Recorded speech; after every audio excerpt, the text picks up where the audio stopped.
Welcome back to the deep dive. So if you're gearing up for your clinical rotations or maybe you're a young professional just looking for a really solid, rapid refresher on core skills, you know the pressure. Oh, absolutely. The textbooks are huge, but your time on the ward is so limited. Exactly. So today we're doing a really targeted dive designed to give you that shortcut to, you know, clinical competence. And our source material is just perfect for this. We're pulling excerpts from medical student survival skills, history taking, and communication skills. It was published in 2020 by Philip Javan and Steve Odogwu. And it's pure methodology, right?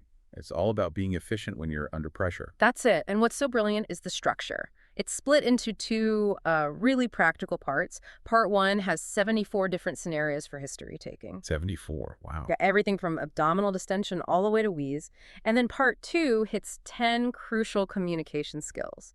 You know, how to handle an angry patient, how to give advice, it's proper clinical prep. Okay, so let's unpack this. Our mission here is to really get inside that systematic framework the authors provide. We need that scaffolding so that when you're at the bedside, no matter how chaotic it is, you don't miss those crucial life-saving details. And that scaffolding really starts with their systematic approach to taking a history. The power of part one is that it uses the same template for all 74 presentations. So no matter what the complaint is, you're always starting with the history of presenting complaint, then past medical, meds and allergies, family history, social history. Exactly. It's that consistent structure that just cuts out errors from the very beginning. And inside that structure, there are tools to keep you on track, especially for something as common as pain. Right, which is probably the most common presenting symptom. And for that, the book just drills down on the one mnemonic we should all have memorized. Socrates. Let's quickly run through it because you can't hear this enough. For sure. So when a patient has pain, you're documenting site onset. Was it sudden or gradual? Character. Is it sharp? Is it dull? Crushing? Yep. Then radiation, associations. So are they nauseous, short of breath? Time course, exacerbating and relieving factors, and then finally S for severity. And that's your bedrock. That is at the core of the history of presenting complaint right there. Okay, so after you've dealt with the immediate crisis, you've got to get that comprehensive past medical history. Which is completely non-negotiable. And again, the book gives us a really solid mnemonic for this screen. MJ threads. MJ threads. What does that stand for? So it's myocardial infarction, jaundice, tuberculosis, hypertension, rheumatic fever, epilepsy, asthma, diabetes, and stroke. That's a pretty comprehensive list. It is. If you can just systematically check for those 9 things, you've already captured the highest yield history that's going to guide your thinking. You know, it's interesting. Some of those things on the list, like tuberculosis and rheumatic fever, might feel a bit historical to a student training in, say, London today. And that's such a great point. But what the book is reinforcing is that true clinical skill means screening for globally relevant diseases. Right. Because a patient could have had rheumatic fever as a child somewhere else, and now they have residual heart damage. Your patient's history doesn't just exist in your local clinic. That makes a lot of sense. And having that foundation lets you pivot when things get really critical. Exactly. So let's look at 2 totally different scenarios from the book. We'll start with an acute one. Acute leg pain, specifically an ischemic leg from chapter 31. Okay, so this is where your history taking is genuinely life-saving. Time is critical. Absolutely critical. Acute limb ischemia is a sudden stop of blood supply to the limb. And when you take this history, you are looking for one thing, the 6 piece. And those are? Pain, pulselessness. So an absent pulse pallor, the limb goes white. Paralysis, paresthesia, that's the numbness and tingling. And finally, perishingly cold. And the book is brutal about this. You have a 6-hour window to get that blood supply back before the tissue dies. 6 hours, that's not a lot of time. Not at all. So your history has to pivot immediately to the cause. And the book stresses that about 80% of these emboli come from atrial fibrillation. So a simple question like, have you ever had a fluttering heartbeat? Or are you on any blood thinners? Could be the most important question you ask. It could save the leg. That's the link between the acute symptom and the chronic history. Okay, so let's shift gears from that, acute surgical emergency to something more systemic, more diagnostic. Jaundice, chapter 29. Right. And here's where it gets really interesting because your history taking can start to pinpoint the problem before you even see a blood test. It really can. Jaundice, so the yellowing of the skin, can be broken down into 3 types, and the history helps you tell them apart, mainly by asking about the color of their stool and urine. Okay, walk us through that. So, if the problem is upstream of the liver, that's prehepatic jaundice, often from red blood cells breaking down, the stool and urine are usually normal colored. Right, the plumbing downstream is still working. Exactly. But if you have posthepatic or obstructive jaundice, there's a block. So bilirubin can't get into the gut. So you get pale stools. Pale stools, and because the bilirubin is forced out through the kidneys, dark urine.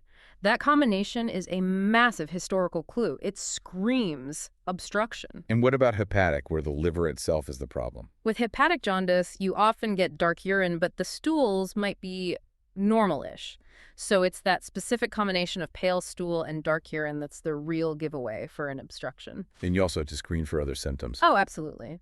The author's stress-checking for pruritus, intense itching fever, weight loss, and especially in younger adults, any weird neurological signs that might point to something like Wilson's disease. And there's one life-saving warning in that chapter. There is, and it's this. You must always, always consider cancer, usually pancreatic cancer, in a patient who has painless jaundice. So the absence of pain is the actual red flag. Precisely. Pain often comes from gallstones, which cause inflammation. A slow-growing tumor can cause a blockage without that acute pain, making it silent but incredibly deadly. That systematic vigilance, it flows perfectly into the next section of the book, right? Moving from just asking questions to actively looking for danger. Exactly. Essential screening and recognizing red flags, the symptoms that you just cannot ignore. And a key area for this is psychiatric risk. The book covers deliberate self-harm and gives a tool for this. It does. For assessing suicidal risk, it outlines the SAD person score. It's a quick, structured screening tool. So it's an acronym. Yep. Each letter is a risk factor. S for sex male, A for age, being under 19 or over 45, D for depression, and so on. And the key is how you use it. Right. You assign points, and the big takeaway is that a score of 5 or higher means they are high risk, and you have to get an urgent psychiatric referral. So it's a way to objectify a really subjective and difficult assessment. That's the perfect way to put it. It gives you a number, a threshold in a really high-stress situation. It ensures the safety net gets activated. And beyond psychiatric risk, the book lists red flags for common physical complaints like back pain. Yeah, for back pain, you're immediately screening for signs of spinal cord compression. You're asking about thoracic pain, night pain, weight loss. And the big one, any new incontinence. That's a surgical emergency. And similarly for a cough, especially in a smoker, if they mention weight loss or hemoptysis, spitting up blood, you have to investigate for malignancy. And even for something vague like tiredness. Even then, you screen for breathlessness, for night sweats, for a change in bowel habit. These are the symptoms you can't just document and dismiss. Which leads us right into the second major part of the book, communication skills. Because collecting the data is one thing, but how you manage and deliver it is another. And it can be just as critical. Let's take one of the hardest tasks, breaking bad news. That's chapter 77. The book really stresses the preparation you do before you even walk in the room. So it's not just about knowing the results. Not at all. It's about having already counseled the patient on the possible results. It's about knowing the social implications, like will they lose their driver's license, and thinking about what it means for their family. And when you're actually delivering the news. The technique is key. You start with a warning shot. A phrase like, I'm afraid the results aren't what we were hoping for. To kind of brace them. Exactly. And then, after you deliver the news, the most powerful tool you have is silence. You have to let them absorb it. Just wait. It's also so important to remember they won't retain much of what you say. Almost nothing. Which is why giving them clear written information and arranging follow-up with support services isn't just a nice thing to do, it's mandatory. And what about other sensitive areas, like taking a sexual history? Yeah, chapters 60 and 61 cover this. And the skill here is being non-judgmental, but still getting all the information you need. Which can be so awkward if you don't have a structure. Totally. And that's why the book provides the 5 Ps checklist. It's a lifesaver. It stands for partners, practices, protection from STDs, past history, and prevention of pregnancy. So having that script in your head just takes the embarrassment out of it and makes sure you don't miss anything. It does. Yeah. And finally, let's touch on public health advice, specifically alcohol intake. A conversation that happens every single day in clinics. Every day. And you need to know the numbers. The recommended limits are no more than 3 to 4 units a day for men, 2 to 3 for women, and high risk is over 14 units a week. And there's a quick screening tool for this too, right? Yep, the CAGE questionnaire. 4 simple questions. Have you ever felt you should cut down? Been annoyed by criticism? Felt guilty? Or needed an eye-opener? Simple but effective. It is. But here is the single most important piece of safety advice in that whole chapter. For someone who is a dependent drinker, you never advise them to suddenly stop. Really? That seems counterintuitive. I know, but sudden cessation can trigger withdrawal seizures, which can be fatal. The advice has to be a gradual managed reduction unless they're in a supervised medical setting. Wow. Okay. So we've taken a really deep dive into these methodologies. It's clear that the guide provides these structured, often life-saving frameworks for pretty much every situation. It does, and if we connect this to the bigger picture, it's about mastering these systems. Socrates, MJ threads, the 6 Ps, SAD persons. Right. That's what transforms you from someone just, collecting data into a clinician who can make smart, actionable decisions on the spot.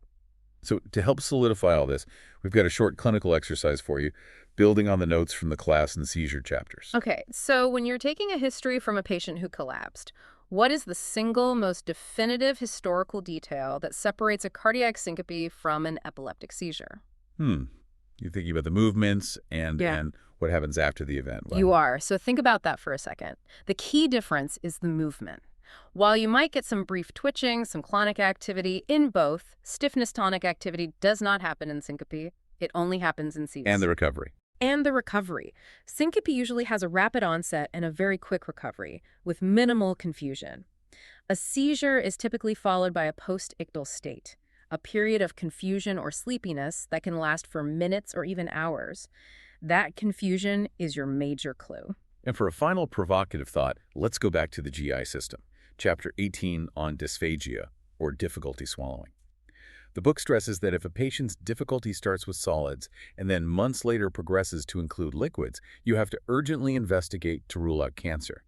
Why is that specific progression solids first, then liquids, so much more concerning?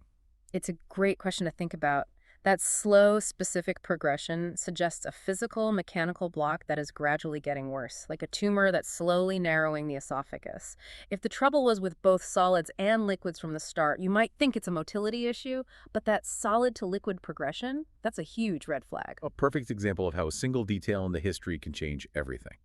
Thank you for joining us on The Deep Dive.